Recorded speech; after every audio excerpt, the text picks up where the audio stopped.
Hi friends, Mamata ఛానల్కి స్వాగతం అండి. ఈరోజు మన వీడియో మిక్సీని ఎలా క్లీన్ చేసుకోవాలి, అలాగే రిపేర్ రాకుండా ఎలా చూసుకోవాలి. అప్పుడప్పుడైతే మనం ఇలా చేస్తే రిపేర్ అనేది రాదండి. ఎక్కువ రోజులు మనకి పాడవకుండా ఉండాలంటే చిన్న చిన్న టిప్స్ని అయితే నేను చెప్తాను. లాస్ట్ వరకు అయితే చూడండి. ఏమీ లేదండి, కోల్గేట్ పేస్ట్ని అయితే తీసుకొని మనం బ్రష్కి కొంచెం వాటర్ వేసుకొని మనం ఇదంతా ఇలా తోమేసామనుకోండి, నీట్గా నానిపోతుంది. మనకి నీట్గా నానిపోయిన తర్వాత ఒక క్లాత్ తీసుకొని మనం మొత్తం అంతా కూడా శుభ్రం చేసుకోవచ్చు. టెన్షన్ ఏమీ అవసరం లేదండి, వాటర్ పోతాయని. ఇలా చేసుకోండి, ఈజీగా పని అయిపోతుంది. షాంపూని తీసుకొని కొంచెం 2 చుక్కలు వాటర్ అలా వేసుకొని ఇలా రుద్దామనుకోండి, మనకి నానిపోయి ఉంటుంది కాబట్టి తొందరగా పని అయిపోతుంది. మనకి ఎక్కువ రోజులు పాడవకుండా ఉండాలి అంటే మనము ఎక్కువ ఉల్లిగడ్డలు కానీ అల్లం కానీ పట్టేటప్పుడు పెద్దగా కట్ చేయొద్దండి. కట్ చేస్తే మనకి ఎక్కువ అది తిరగక పాడైపోతుంది. అలాగే మనం కొంచెం వాటర్ కూడా వేసి పట్టుకోవాలి, అలా ఎక్కువ రోజులు పాడుకాకుండా ఉంటుందండి. ఇంకో టిప్స్ని అయితే నేను చెప్తాను, చూడండి లాస్ట్ వరకు అయితే. ఇలా మొత్తం అంతా కూడా ఇలా వాటర్ వేసి కూడా కడగచ్చండి. మనం కొంచెం వాటర్ వేస్తే సైడ్ ఉన్నది కదా, నేను ఇలా వాటర్ పోయేలా తీసుకునేటప్పుడే మనకు కొన్ని వాటర్ వేసి ఇలా వంపేస్తే ఇక్కడ నుంచి సైడ్కి ఉన్నది కదా, ఆ గ్యాప్ల నుంచి మనకి ఒక గిన్నె పట్టుకుంటే ఆ గిన్నెలోకి వాటర్ వచ్చేస్తాయి. కానీ వాటర్ లేకుండా క్లీన్ చేయాలి, అది మీకు చూపించాలని ఇలా వీడియో చేశాను. ఒక షాంపూని అయితే తీసుకొని మళ్ళీ ఇలా రుద్దేశారనుకోండి, మొత్తం నానిపోతుంది మనకి ఎక్కువ శ్రమ లేకుండా.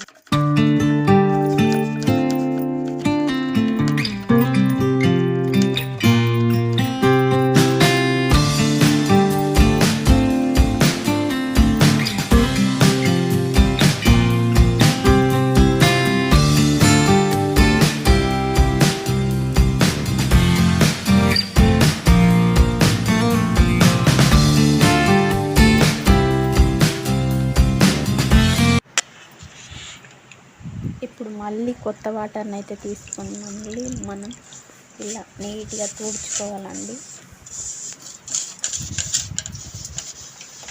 మొత్తం అంతా కూడా వాటర్తో తుడిస్తే పని అయిపోదు కాబట్టి మనం ఒక క్లాత్ తీసుకొని మొత్తం అంతా కూడా నీట్గా తుడిచేయాలి.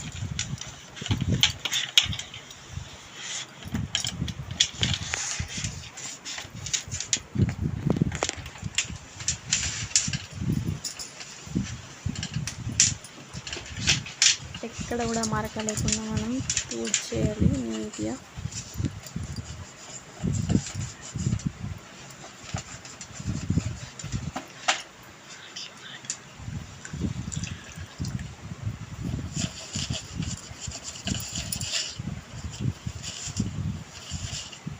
కొంచెం వాటర్ వేసి లోపల అనేది మనకి వేళ్ళు పట్టాయి కదా, ఎక్కువ కడగరాదు. మనకి ఇలా బట్ట వేసి మనం ఒక చూడండి వెనక వైపు బ్రష్ని పెట్టి మనం ఇలా తింపామనుకోండి, చాలా ఆ బట్టకు అనేది వచ్చేస్తుంది మనకి.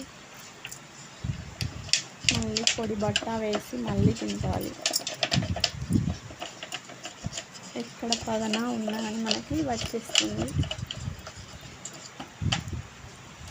ఇది మొత్తం వాటర్తో క్లీన్ చేసిన తర్వాత ప్యాన్ కింద పెట్టండి, చాలా బాగా నీట్గా ఆరుతుంది.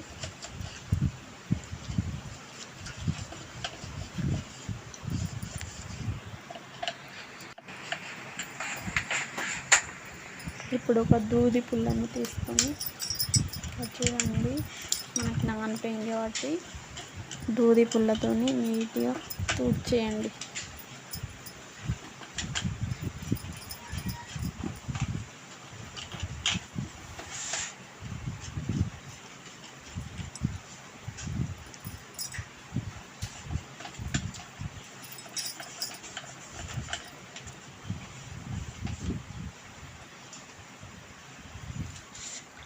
మళ్ళీ కొత్త వాటర్ని తీసుకొని ఒక క్లాత్ని అయితే తీసుకొని మనం ఇక్కడ కూడా పవన లేకుండా బాగా నీట్గా చేయాలి.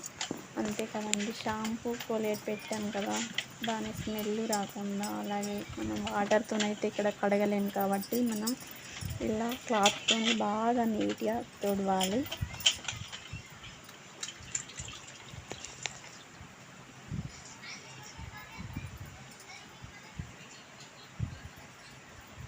మళ్ళీ సేమ్ అండి, బ్రష్కి ఇలా క్లాత్ పెట్టి మళ్ళీ తింపండి, నీట్గా వచ్చేస్తుంది లోపల. చూడండి అలా క్లాత్ అంతా కూడా మనకి నీట్గా డస్ట్ అనేది వచ్చేస్తుంది. క్లీన్ అయింది కదా. ఇప్పుడు మనని రిపేర్ రాకుండా ఎలా చూసుకోవాలో చిన్న టిప్స్ పాటించండి. మిషన్ నూనె ఉంది కదా, మనం అప్పుడప్పుడు ఇలా వేసామనుకోండి, మనకి పెద్దగా సౌండ్ రాకుండా ఇలా మనకి నూనె అయితే వేసుకోవాలి. మనం వాడినప్పుడు వేసుకోవాలండి. 15 సంవత్సరాల పైనే అవుతుంది తీసుకొని. డేట్ అనేది రాంగ్ చేస్తాడు ఆయన.